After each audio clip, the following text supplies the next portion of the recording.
Bismillah, alhamdulillah, salatu wassalamu ala rasulillah sayyidina wa maulana Muhammadin ibn Abdillah wa ala alihi wa sahbihi wa man tabi'ahu wa nasarahu wa ala amma ba'dah. Segenap para asatiz, para sepuh, khusus sahibul majlis Bapak Ustaz Haji Agus Harjito beserta jamaah, ibu-ibu, bapak-bapak, sama-sama kita awali zakat kita hari ini dengan suratul Fatihah sebagai muqaddimah. Berharap Allah terus memberikan banyak kemudahan kepada kita, kemudahan mempelajari ilmunya, kemudahan mengamalkan apa yang kita dapat hari ini sehingga ilmu kita bermanfaat dunia akhirat, dan wasilah kajian kitab Mau'izatul Mu'minin dan Sabinatul Najah di majlis ini menjadi sebab berkahnya Al-Bahri, menjadi sebab berkahnya pejuang-pejuang dan semua orang yang terlibat dengan Al-Bahri. Biridhaillah ta'ala wa li syafaati rasulihi wa khalilihi wa habibihi Muhammadin sallallahu alaihi wasallam khassa ala man nawayna wa ala man nawasawna as-salih biniyati anna Allah ta'ala yuballighu maqasidana wa yassara umurana dunyana wa ukhrana thumma ila hadrati man hadayna al-fatihata lahum wa dhakarna asma'ahum fi hadzal majlisi jami'i muallifi kutubina al-mukhlisin wa masyayikhina fiddin al-imam al-fadil Abi Hamid Muhammad Al-Ghazali At-Tusi wal imam al-fadil Syekh Jamaluddin Al-Qasimi At-Tibiski wa Syekh al-imam al-alim al-fadil Muhammad Nawawi Al-Bantani wa usulihim wa furu'ihim an Allah ta'ala yataghashshana wa yataghashshahum bi rahmatihi wal maghfirah. Al-Fatihah. A'udzu billahi minasyaitonir rajim. Bismillahirrahmanirrahim. Alhamdulillahi rabbil alamin arrahmanir rahim maliki yaumiddin. Iyyaka na'budu wa iyyaka nasta'in ihdinas mustaqim shiratal ladzina an'amta 'alaihim ghairil maghdubi 'alaihim waladdallin. Ya Rabbi bil Mustafa balligh maqasidana واغفر لنا ما مضى يا واسع الكرم يا رب بالمصطفى لمقاصدنا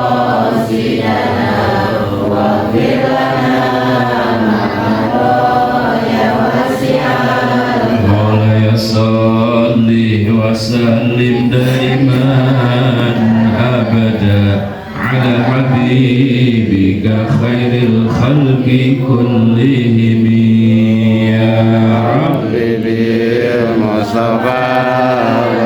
ولمقاصدنا واغفر لنا ما يا واسع الحبيب الذي ترجى شفاعته لكل هول من الأهوال مقتحم يا ربي بالمصطفى ولمقاصدنا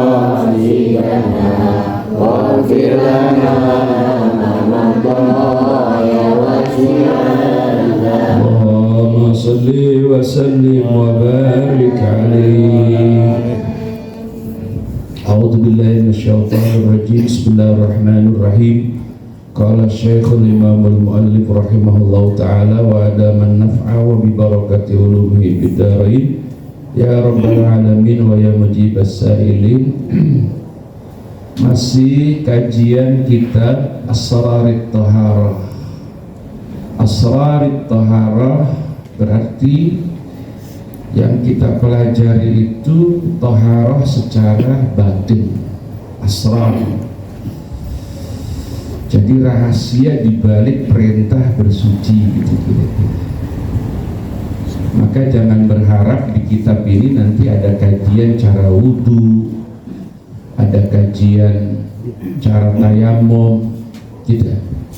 Jadi lebih kepada asrarnya. Nah, sudah kita ulas bulan yang lalu beberapa dalil-dalil yang berkenaan dengan thaharah. Jadi toharo yang disebutkan Allah dalam surat Al-Maidah misalnya, ma yuridullahu liyaj'ala 'alaikum min harajin walakin liyuridu liyutahhirakum, itu salah satunya.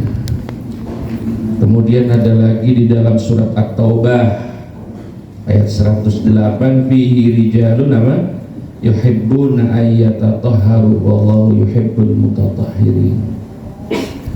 Nah, dari dua ayat itu oleh beliau Syekh Jamaluddin ditarik kesimpulan bahwa perintah Allah itu tentang bersuci tidak domain suci secara zahir, maksudnya wudu, mandi, bukan itu, tapi lebih kepada menyucikan batin. Sehingga di antara apa yang ditegaskan oleh beliau ini, saya kalau nggak salah nyampe sini, fafatana dawul basairi bihadhihi dzahir anna ahammal umuri tathhirus sarair. Ini boleh digaris bawahi ya. Apa? Fafatana dawul basairi bihadhihi dzahir anna ahammal umuri tathhirus sarair. Itu digaris bawahi betul. Poinnya ada di situ. Jadi untuk orang-orang yang hatinya itu tajam, jadi mata itu ada dua, ada mata yang ini, yang dua ini itu kurang tajam itu, apalagi sudah sepuh biasanya agak payah. Tapi ada yang lebih tajam itu, adanya di hati. Nah, kalau yang di dalam hati namanya ainul basirah, jadi mata batin. Untuk orang cerdas ya, yang mempunyai mata batin, ketika melihat zahirnya ayat, maka dia tidak memikirkan wudu secara zahir ini, enggak, tapi apa? Anna ahammal umuri tathhirus sarair. Jadi sepaling pentingnya ketika berbicara tentang bab tohara itu bagaimana menyucikan hati lah itu. Kenapa? Idh yab'udu ayyakunal muradu biqauli sallallahu alaihi wasallam at-tahuru nisful iman. Kemarin sampai situ. Karena betapa jauhnya apa yang dimaksud oleh Rasulullah sallallahu alaihi wasallam. Nabi pernah ngomong at-tahuru nisful iman. Jadi bersuci itu separuh dari iman. Kalau memaknai at-tahur nisful iman maksudnya adalah bersuci secara zahir, berarti jauh sekali paham kita itu dari apa yang dikehendaki Nabi. Imarat az-zahiri akan dandanin itu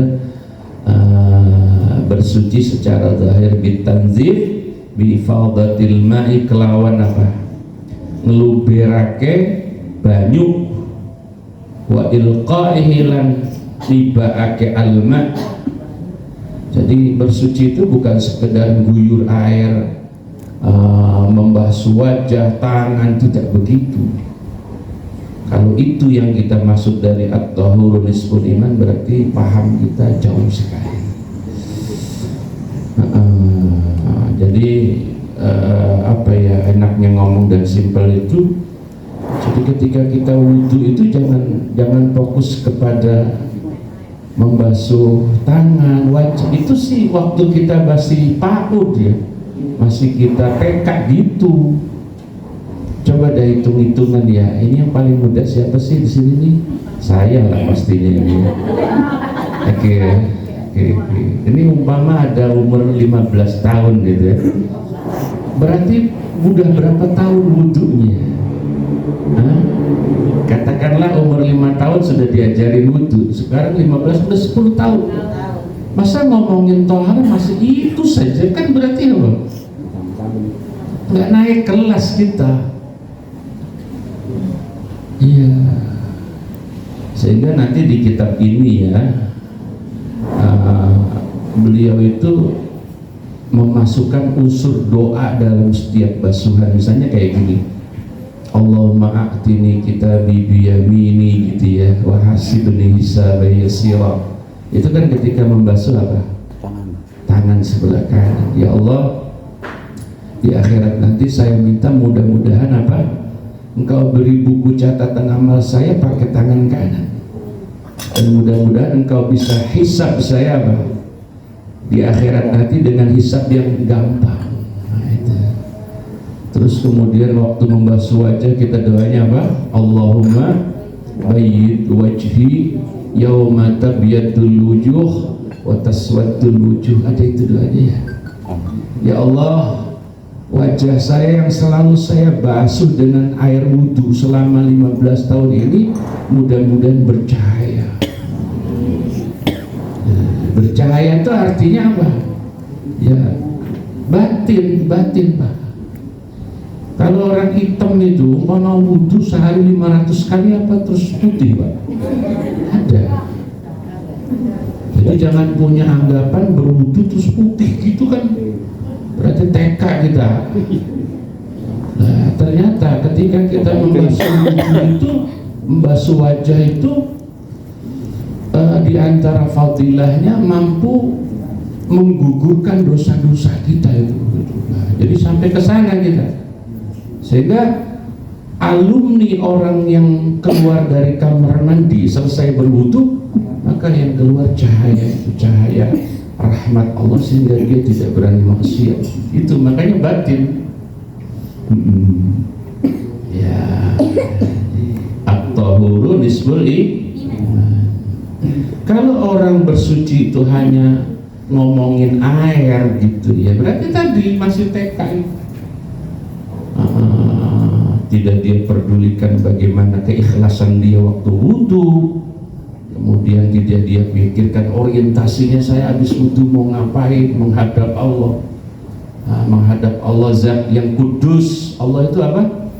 Al-Qudus, Maha Suci. Maka kita juga harus suci. Suci zahir, lebih-lebih suci batin.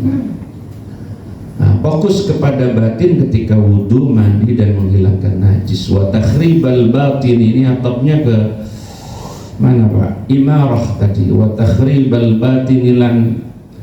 Ya Allah ya Karim. Apa mana? Ngurubuhake ya. Ngurubuhake ing batin. Wa ibqa'ahu lan netepake batin mashunan haleden kebai bil akhbasi kelawan pira-pira reget wal akzari lan pira-pira sama reget. Kalau itu hayhata aduh banget opo al murad, hayhata aduh banget opo al murad. Jadi kata Syekh Jamaluddin, ketika kita rajin wudhu tapi hati kita masih rusak, wah itu jauh sekali dari yang dimaksud Nabi at-tahuru nisbul iman. Ya. Karena iman itu urusannya bukan membasahi tangan, tapi iman itu urusannya adalah hati. Apa bedanya cuci tangan kita dengan cuci tangan berwudu dengan cuci tangannya orang-orang yang non muslim? Apa bedanya? Hah? Walaupun kayak wudu ya cuci tangan, apa bedanya? Doa. Kalau mereka kan ketika cuci tangan yang non muslim kan cuman bagaimana tangannya bersih gitu kan. Nah kalau kita cuci tangan wudhu sama apa supaya bersih, apa bedanya dengan mereka yang kafir? Maksudnya dengan cuci tangan ini kita sucikan batin kita, jangan sampai tangan kita ini apa maksiat gitu. Harus sampai sana sudah. Orientasi wudhu kita harus sampai sana. Kepikiran nggak Bu waktu basuh tangan mikirin dosa? Kepikiran nggak? Enggak kayaknya ya. Karena fokus sama air hidup aku mati masih ke situ kita, masih ke situ ya. Sehingga kualitas iman kita itu nggak terupgrade dengan wudhu kita. Pak, saya agak tanda tanya ya sama bapak-bapak yang rajin wudhu tapi mukanya masih suram. Saya tanda tanya bapak gitu Pak. Tapi rajin wudhu mukanya suram, nggak ada senyumnya sama sekali. Ada apa sih bapak ini? Jadi air wudhu itu nggak tembus ke batin, itu kan bermasalah sekali itu. Kan katanya at-tahuru apa? Nisbul iman. Apa ada perintah ya untuk orang beriman untuk tidak senyum? Kan senyum. Masya Allah, jangan-jangan wudhunya pakai air panas. Hah? Apa malah enak. Ya kan? Ayo ah, ngaji bab ini nih, ngaji bagaimana urusan zahir itu biar masuk ke dalam urusan batin. Di situ rahasianya toharah. Ya Allah, ya Allah. Ada orang habis wudhu nyolong, nah, itu kan kacau sekali. Pas dia di kamar mandi ada HP orang ketinggalan. Masya Allah. Apa itu yang disebut separuh iman? Hah? Itu nanti dampaknya begitu loh Pak. Kalau kita butuh hanya zahir itu begitu. Kok ya sempat nyolong? Padahal habis wudhu. Itu baru wudhu sudah mengoreksi batin kita, belum nanti babakan sholat. Ya Allah. Jadi yang dimaksud wajahnya bercahaya itu bukan warna kulitnya Pak, memang senyumnya itu, senyumnya merefleksikan bahwa batinnya itu sehat. Pernah lihat Ustadz Manyun enggak? Nah, sering. Iya. Ya Allah, ya Allah. Senyum itu beda menyengir loh Bu. Kalau nyengir itu kan banyak yang curiga. Senyum itu lawannya manyun gitu. Kalau nyengir kan orang curiga itu. Belum sembuh udah pulang kan. Nyengir. Mercy apa mercy? Pamer guse, nyengir. Si anu gue lihat nyengir aja ya, belum sehat berarti. Tapi ini yang dimaksud senyum. Ya Allah, ya Allah, ya Allah. Nah karena memang tadi saya sebut istilah SD, SMP, SMA, maka wajar akhirnya menurut kitab ini sampai situlah tingkatan apa wudhu kita. Karena dalam pandangan beliau ini ada 4 tingkatan cara berwudhu orang. Ini yang kita bahas agak berat nih. Ada berapa? Kita ini di ranking berapa untuk wudhu kita? Kita baca ya. Wat toharatu utawi toharo ikulah. Iku kedua toharo arba'u maratiba. Papat piro-piro tingkatan. Al-martabatul ula. Al-martabatu utawi derajat al-ula kang pertama iku tathhiruz zahiri. Ya Allah ya Karim nyuciake ing perkara zahir anil ahdasi saking apa pira-pira reget wa anil akhbasi dan pira-pira najis wal fudulati dan pira-pira kotoran. Ini yang martabatul ula, ini yang PAUD tadi ya, yang TK ya. Jadi tingkatan orang wudhu yang pertama itu bagaimana dengan wudhu najisnya hilang, kotorannya hilang. Udah sampai situ dong kan? Ya, PAUD masih TK, SD dah. Kalau kita masih orientasinya begitu ya masih di situ kita berarti. Masih TK, iya. Nah, kita berharap dari 4 tingkatan ini minimal kita nomor 2. Kalau nomor 4 nggak mungkin Pak, karena itu derajatnya para nabi ya. Atau ginilah, jujur ya ibu-ibu biasanya nih agak enak kalau ditanya, Bu, wudhunya ibu sama nabi sama nggak? Kan sama-sama membasuh wajah. Hah? Nah, di sini nih kita mulai bingung. Kalau cara wudhu kenapa beda? Ya kalau wudhu secara kaifiyah sama saja. Basuh wajah Nabi, kita membasuh wajah kita kan ngikutin Nabi. Tapi kenapa hasil dari wudhunya Nabi beda dengan hasil wudhunya kita? Gitu loh. Hah?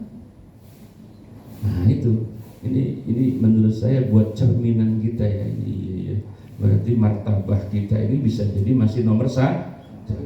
Ayo kita cek yang nomor 2-nya, mudah-mudahan kita nyampe nomor 2. Kalau belum ya taubat dah. Udah 15 tahun wudhu masih TK aja. Ada yang udah 50 tahun saya lihat tuh umurnya. Berarti udah berapa tahun wudhu? TK aja. Al-martabatus tsaniyatu. Adapun martabat derajat asaniyatu yang kedua yaitu tathirul jawarihi, nyuciake ing pira-pira anggota tubuh anil jaraimi, saking pira-pira dosa, aywal asami, waunya wau tafsir ya, aywal asami rupanya apa? Jadi saya kira hari ini dapat lah mudah-mudahan. Jadi wudhu kita itu dari mulai basuhan apa? Dari mulai tangan dulu ya. Pertama kan sunahnya kita cuci apa? Mudah-mudahan dosa yang disebabkan oleh tangan kita ini hilang nih. Harus dulu. Terus apa itu? Maka pikirin Bu, ntar asar nih, asar ya. Kalau tadi kan zuhur belum belajar ini ya. Asar nanti kita terapin. Dari mulai bangun tidur sampai tadi ini zuhur, dosa apa dari sebab tangan kita? Ada nggak? Hah? Ada nggak dosa? Ya pikirin. Bagaimana dengan nanti kita wudhu cuci tangan? Dosa itu mengalir seiring mengalirnya air. Maaf ya Bu, air menyuci tangan kita kan berarti melahirkan kekotoran ya. Demikian juga dosa itu kan kotoran. Biarkan kotoran tangan mengalir berbarengan dengan dosa kita ke dalam cerobong yang ke sepiteng itu. Biarkan itu. Maka nanti akhirnya kita waktu wudhu nyuci tangan tuh agak khusyuk ya. Ya Allah, ini tangan Masya Allah, karunia nikmat yang luar biasa. Kenapa saya salah pakai ini? Kok untuk yang baik-baik, kenapa saya untuk yang tidak baik? Akhirnya berharap dengan cuci tangan, dosa tangannya hilang. Nah itu. Oke, hari ini atau sebelumnya dosa kita ini yang akhirnya kita basuh dengan wudhu. Yang kita basuh dengan wudhu apa saja Bu? Tangan, terus apa lagi? Kumur ya, hidung, terus apa lagi? Muka, terus kepala, kaki ya. Di antara yang disebutkan tadi, yang paling dominan dosanya dari mana sumbernya? Mulut ya. Nah, kalau memang dari mulut, tolong nanti kumurnya agak lama Bu. Kumurnya apa? Apalagi agak banyak dosanya ya.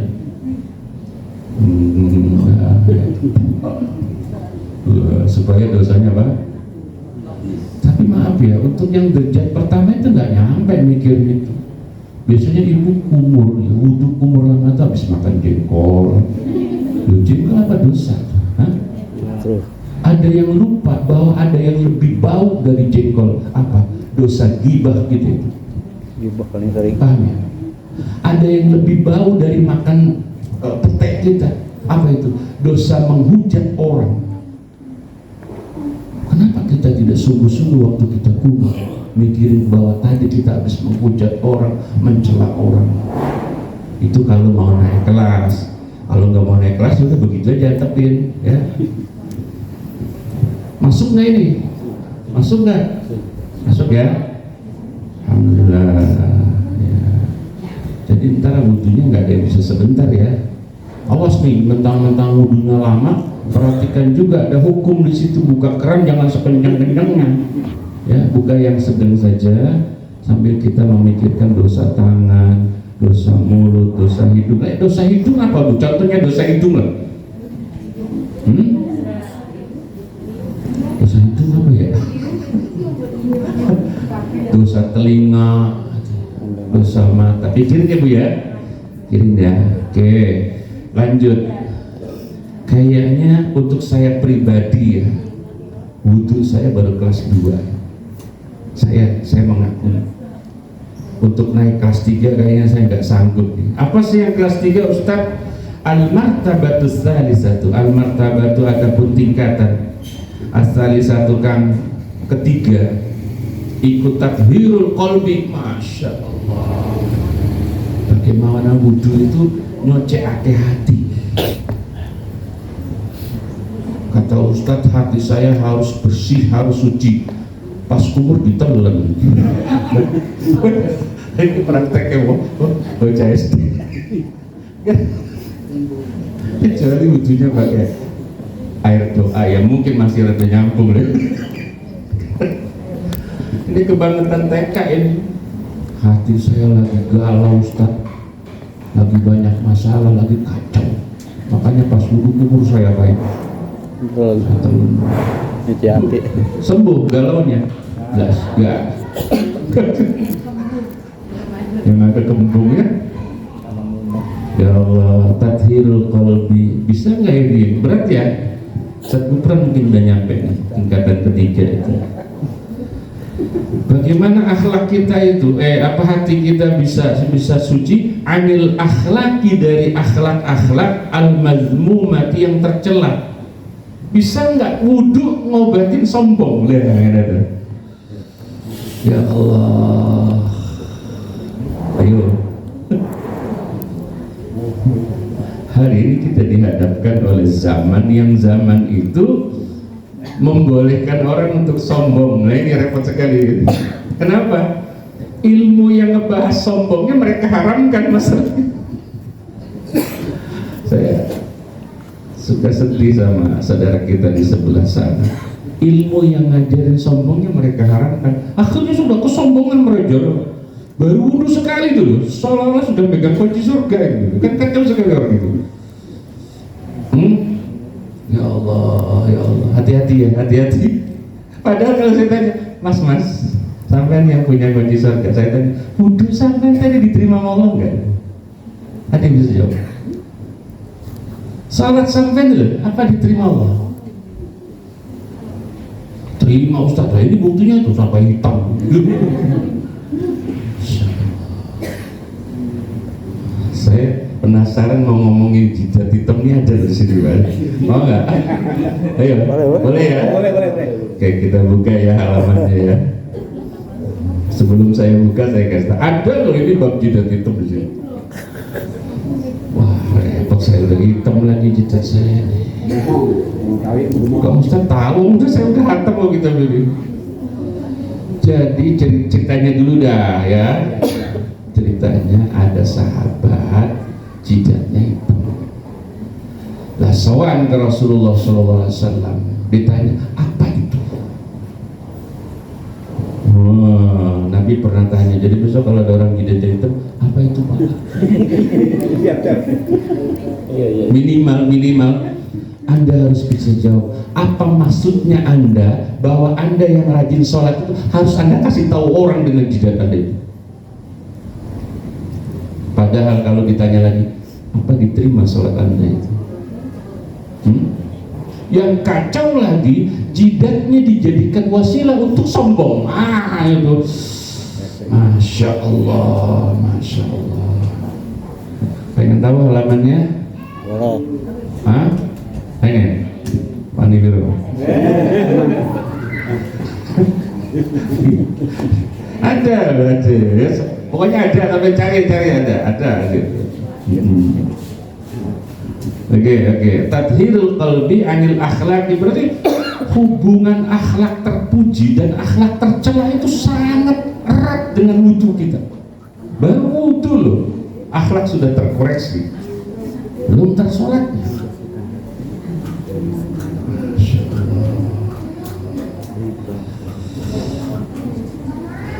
Apa jadinya ketika ada orang basah wajahnya?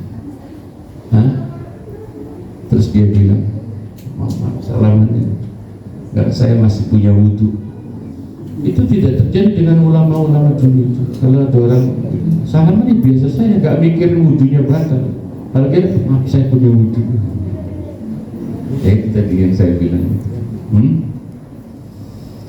Apa terlalu tinggi derajat kita itu dengan dia sehingga kita harus bilang maaf gitu.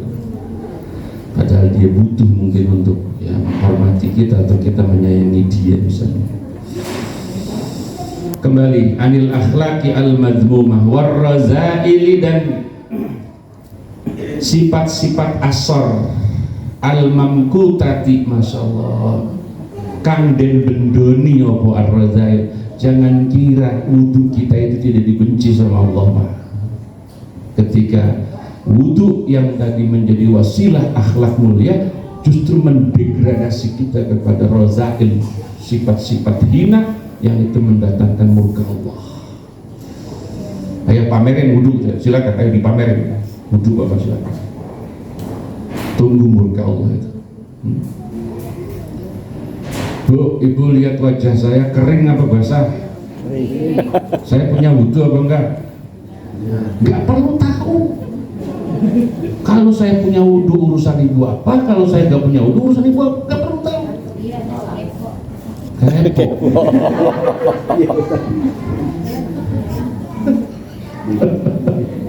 Jangan kasih tahu orang kita punya wudu atau tidak punya wudu.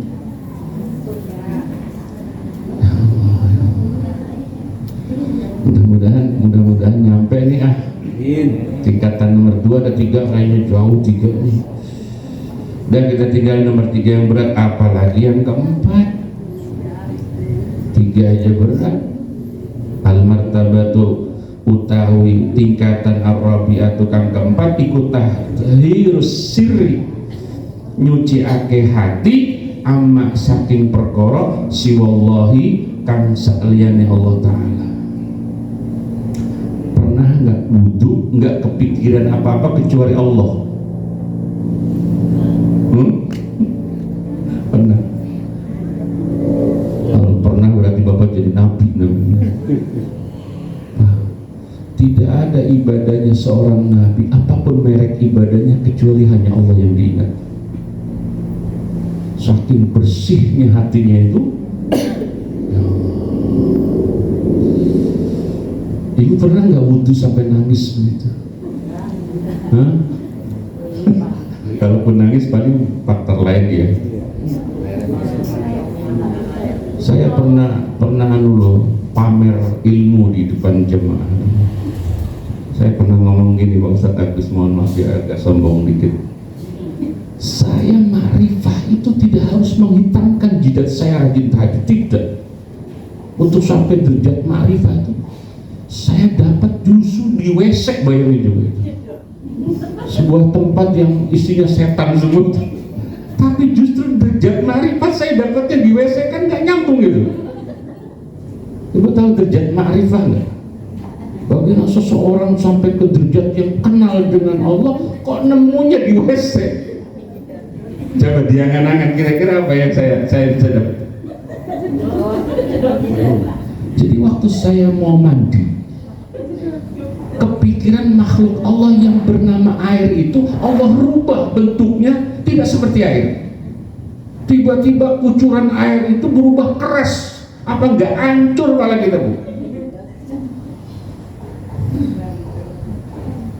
Ya Allah, ini makhluk Allah yang bernama air luar biasa. Kalau airnya sudah luar biasa, apalagi Allahnya. Apa nggak marifah itu? Namanya nggak jadi mandi, ini repot nih. Takut airnya berubah jadi apa? Oke, saya angkat cerita di zaman Fir'aun. Tahu kan kisah bagaimana air berubah jadi darah? Mau? Karena kita menyia-nyiakan nikmat Allah, akhirnya airnya berubah jadi apa? Bisa minum, bisa wudhu, mandi.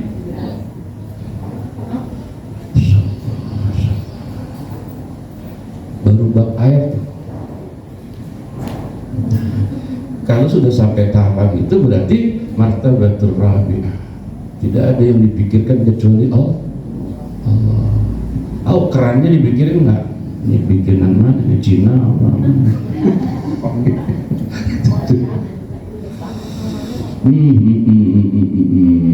Masya Allah. Ngomong sih enak, Ustadz emang lagi ngomong tugas saya. Praktekinnya kan harus diomongin dulu. Baca bismillah, azan kuat mau berubah. Ya dong, masa masih mau TK aja, naik kelas dong. Hati-hati nih, air nih, dikasihnya sebotol-sebotol, hati-hati lo. Jangan sampai yang punya air marah loh. Siapa yang punya air? Jangan bilang Ustaz Agus. Beliau cuma perantara saja. Habisin Pak. Kalau nggak habis bawa pulang ya. Botolnya kumpulin lumayan sekilo berapa?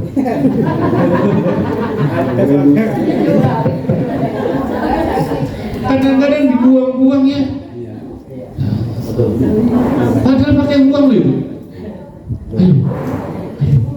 Ini enggak di endorse deh. Apalagi air doa, ya Allah. Nangis. Mau berubah jadi darah airnya. Ayo minum. Ayo udah mulai minum nih. Haus. Dihargai ya. Hargai. Istighosa nanti, ini gak habis, bawa pulang. Apalagi di rumah ada anak yang rada-rada buyur palanya. Iya. Bener, sembur. Pakai air doa, main-main, Insya Allah.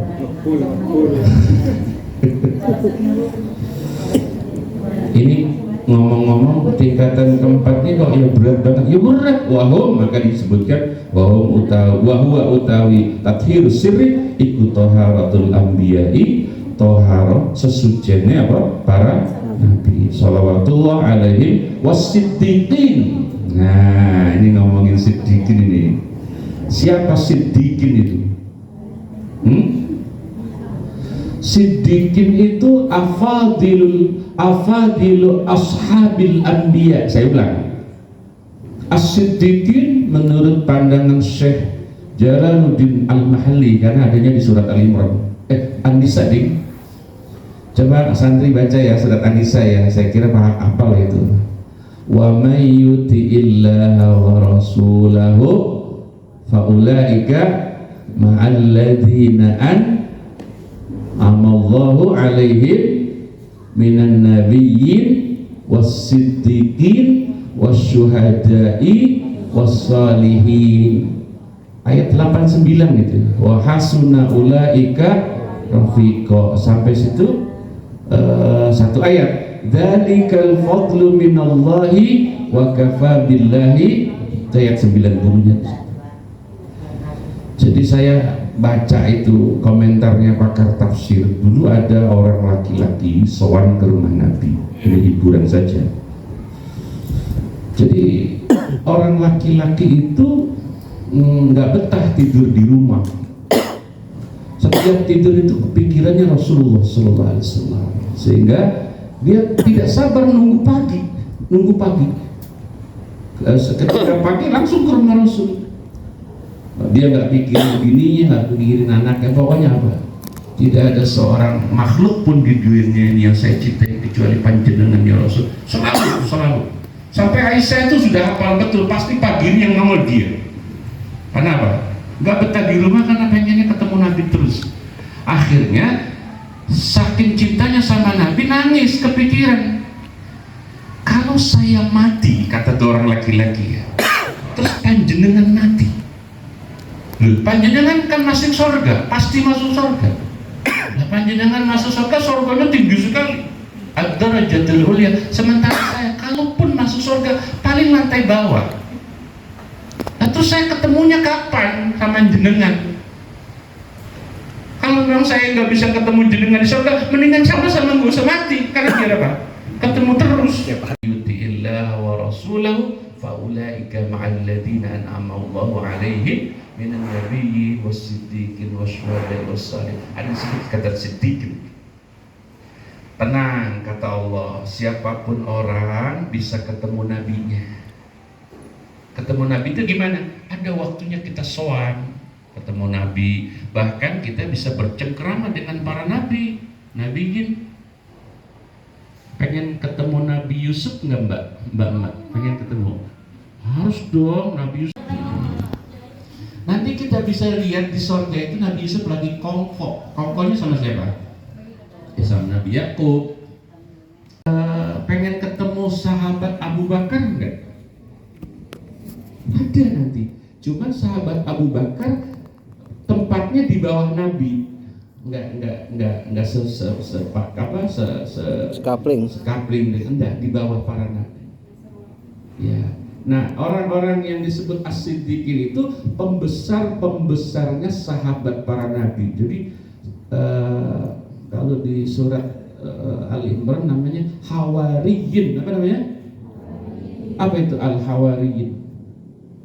Hawariyin itu orang-orang yang menolong perjuangan Nabi, terutama Nabi Allah Isa alaihissalam. Itu masuk kategori as-siddiqin. Kenapa orang-orang yang dekat dengan Nabi disebut as-siddiqin? Siddiq itu maknanya percaya. Tapi siddiqin orang-orang yang sangat percaya, bukan sekedar percaya. Abu Bakar kan nggak tahu ya, karena nggak dengar langsung dari siapa? Dari Rasul kalau Nabi baru pulang Isra Mi'raj. Yang tahu kan orang-orang lain. Apa ketika reaksi Abu Bakar ketika sampai berita bahwa teman kamu Muhammad baru pulang dari Palestina, Israel? Apa jawaban Abu Bakar? Kalau yang cerita Muhammad lebih dari itu saya percaya. Itu artinya siddiq. Berarti apa? Sangat percaya apa yang disampaikan oleh apa? Nabi Muhammad SAW. Seperti itu. Maka disebutnya as-siddiq. Jadi kita itu nanti kategori kita di bawahnya syuhada, di bawahnya salihin. Masya Allah. Lah Nabi kita sendiri apa bareng surganya sama Adam? Enggak. Nabi kita itu ya sama'u la tarakis sama'u apa nilna. Saya baca komentarnya Imam Al-Busiri dalam salawat burdah itu ya, yang baca dari Ya Rabbi bil Mustafa itu betapa sulitnya menjangkau derajat kamu ya Rasul, kata para nabi ini, seperti tidak mungkinnya langit pertama itu bisa sampai ke langit ketujuh. Jadi jangan dibilang di kapling para nabi itu derajat para nabi Adam seterusnya di atasnya langsung Nabi. Enggak, masih jauh Nabi Muhammad SAW. Karena tidak ada yang paling tinggi derajatnya apa kecuali Nabi Muhammad SAW. Kembali, ya Allah, kembali kepada martabah yang keempat ini. Walayanala, dan tidak mungkin memperoleh siapa al-abdu seorang hamba at-tabaqata akan tingkatan al-aliyata kang tinggi illa ayyujawiza angin yento ngelewati sapa al-abdu at-tabaqata akan tingkatan as-safilata kang asar.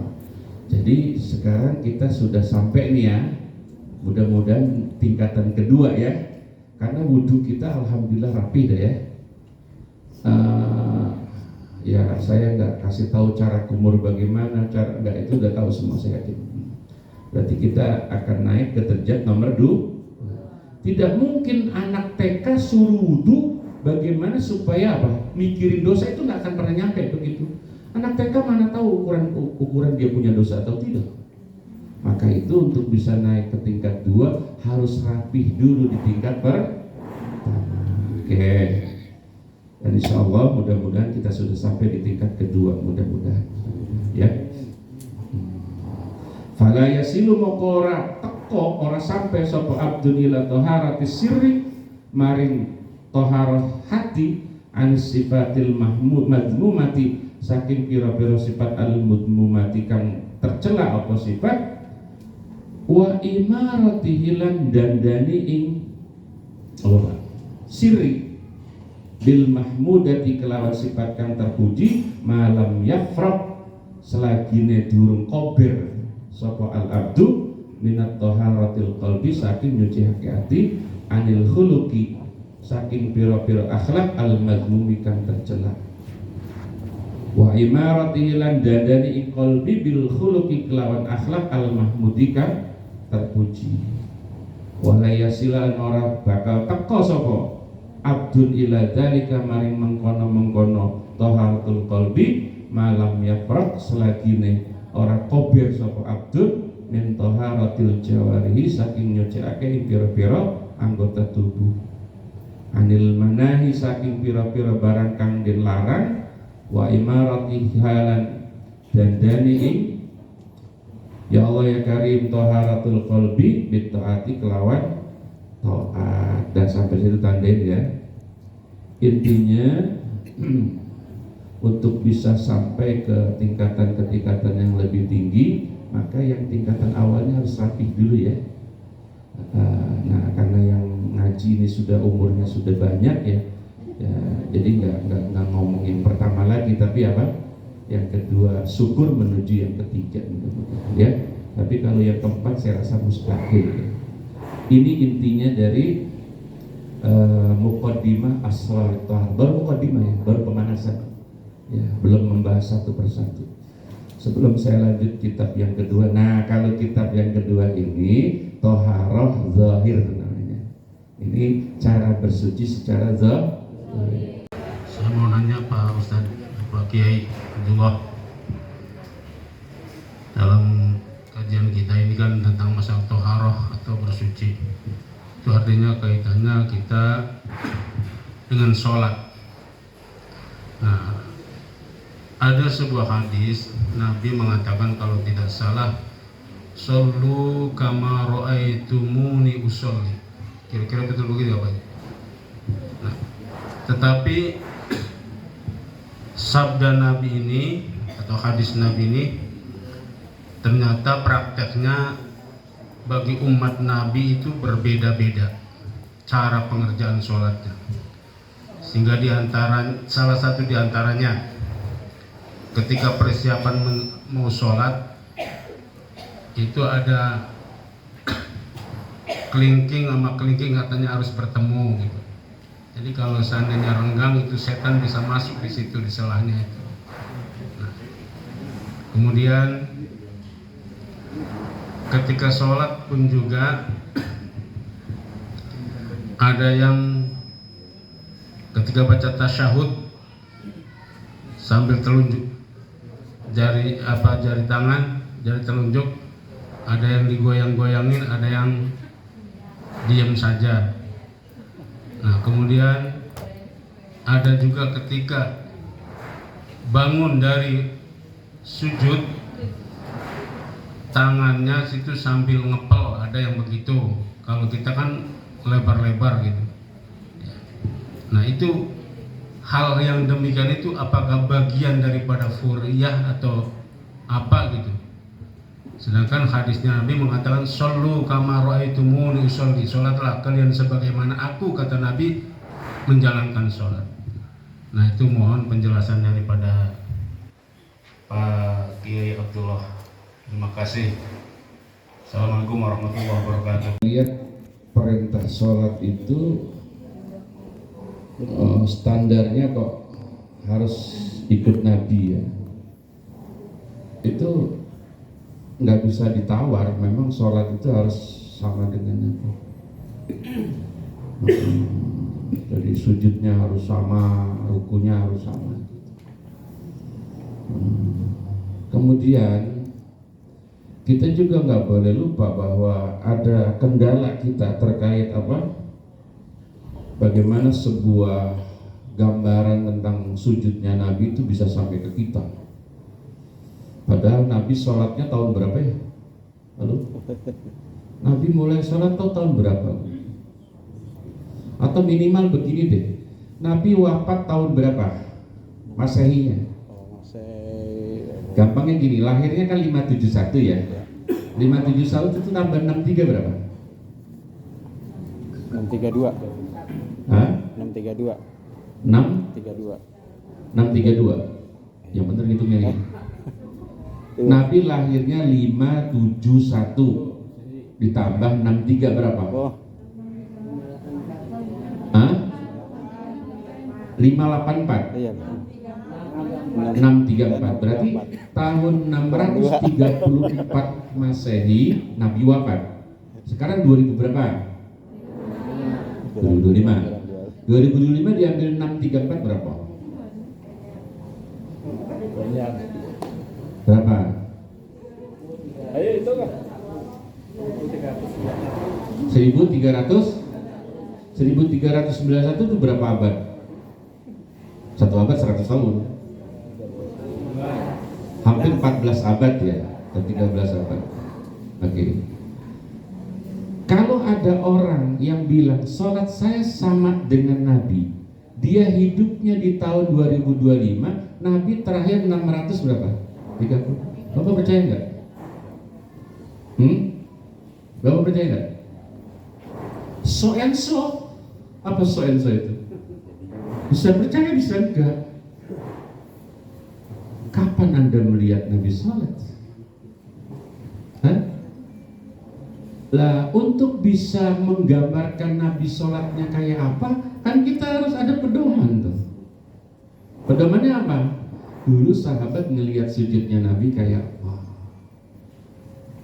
Nah, makanya nanti ada ro'aitu lah. Saya melihat Nabi sujudnya gini. Lah cuma di konteks Nabi sujud saja. Tahiyat tadi kan ditanya tahiyat ada yang gini, ada yang gini ya. Waktu Nabi tahiyat itu, sahabat ada yang ngelihat nggak gerak, tapi ada juga yang ngelihat gerak kan gitu. Ro'aitu. Nah, yang bilang Nabi tahiyat tangannya gerak siapa? Sahabat model siapa? Terus sampainya ke kita selama 13 abad itu apa ya benar yang disampaikan itu secara mutawatir. Maka itu di dalam ibadah yang diawali dengan hadis sallu itu perlu kita merujuk kepada apa? Patokan-patokan hukum yang disusun secara intizam. Apa? Ukuran kita apa? Intizam. Intizam itu artinya tersusun sampai ke Nabi. Ada jalannya untuk bisa ketemu intizam itu. Jalan kita namanya mazhab. Namanya apa?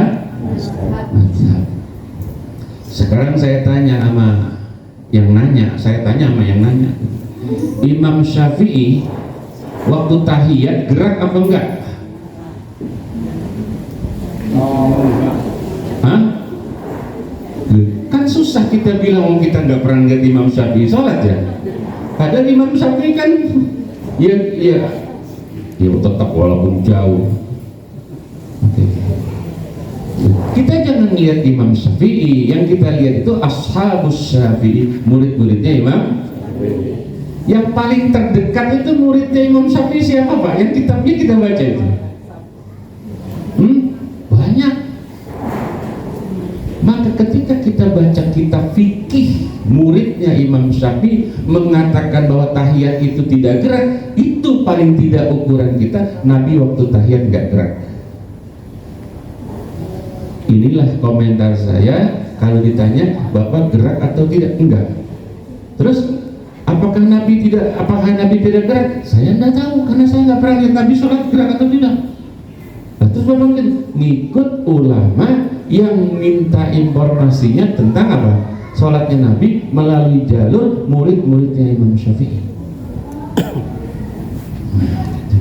Itu berarti bagian dari Qur'iyah itu belum sampai ke sana, belum sampai ke sana. Ntar itu Qur'iyah ngomongnya berantem apa enggak gitu baru setelah itu. Lah terus ada orang yang gerak. Ditanya dong, Anda gerak itu apa lihat Nabi? Kalau dibilang iya, berarti Anda hidup bareng Nabi dong. Tanya dasarnya apa? Ketika ditanya dasar kan dia kebingungan. Anda ada jalan nggak untuk bisa sampai Nabi? Yang kita sebut sebagai mazhab itu.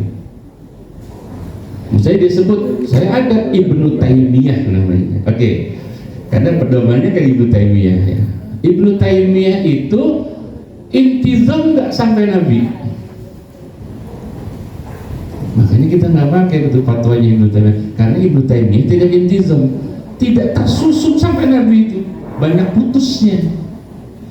Makanya sekali waktu dikomentari itu oleh murid-muridnya Imam Syafi'i bahwa sholat tahiyat itu tangannya tidak gerak. Itu kaul yang sahih. Adapun yang gerak, ada memang yang menyatakan gerak, tapi itu tidak sahih.